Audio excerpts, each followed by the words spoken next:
Welcome back to our remote SOPA video series. I'm here with Hugh Njemanze, CEO of Anomali. Welcome back, Hugh.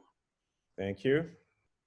So, Hugh, we have to start by addressing the elephant in the room, COVID-19, work from home.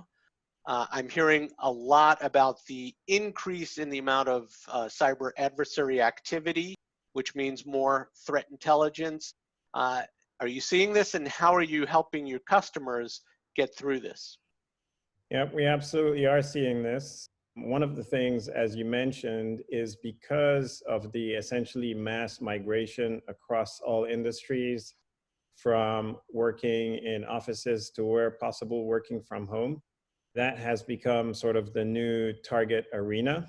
In fact, our research teams have produced dedicated COVID-related feed that essentially pinpoints a lot of those threats and is continuously updated, and we make that available to the public, not just our customers.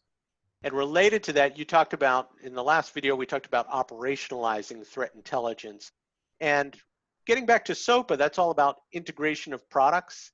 84% of those enterprises we surveyed are either very active or active in terms of security operations technology integrations. Are you seeing that too? And what does that mean in terms of integration for Anomali? We are absolutely seeing that. Part of it is we're seeing a lot of interest in automation, response, and integrations between different categories of tools. We have deep integrations with all the major SIEMs, for example, with next-gen firewalls, with the whole breadth of SOAR-related products. And we also have implemented a very complementary layer of automations in our own tools. Yeah, and I've got to tell you, Hugh, every time we do research on security operations, threat intelligence integration comes out as number one or number two as a requirement. Improving that or using threat intelligence more actively. So I imagine you become a hub for security That's right. operations. Totally agree, yes. So another thing we're seeing is 58% said that they are either looking to move security operations technologies to the cloud, or they're open to doing so. And that's really different than the world we grew up in, where you had to have things on premise, you had to control things. Are you seeing that, and how does that impact both your product strategy and your integration strategy? Well, from our inception a little over 7 years ago, we've been cloud native. At first, it was an evangelistic sale, especially to large organizations.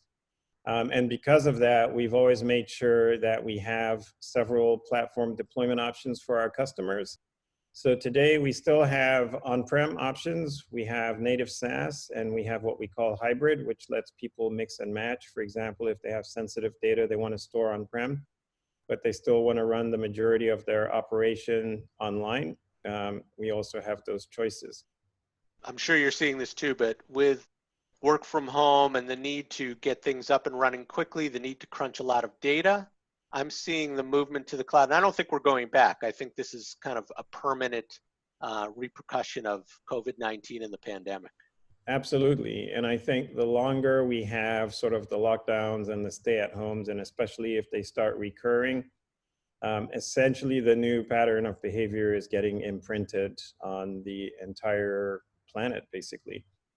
We just had our sales kickoff meeting, and we had to do that virtually, obviously, because no one is traveling. And the feedback we got after the meeting was that it was one of our best sales meetings ever. So I think that transition is happening. Well, as long as we're predicting the future, let me end my questions with this one. What do you see as the future of security operations and SOPA particularly? Well, I think it has a very bright future, because I think people are converging on realizing that they need to be able to integrate the disparate tools that they have. They need to be able to build automation between them. That automation has to be simpler than essentially everybody becoming a programmer. And so I think this is the path forward. Yeah, I think so too. And as you know, I've been talking about this for 4 years now, but I think it's continually iterating and driving toward that. And with that, Hugh, thank you so much for participating. I thank you. My cat Jezebel thanks you in the background. Appreciate it. And everyone, hang in there. We'll be doing more remote SOPA videos really soon.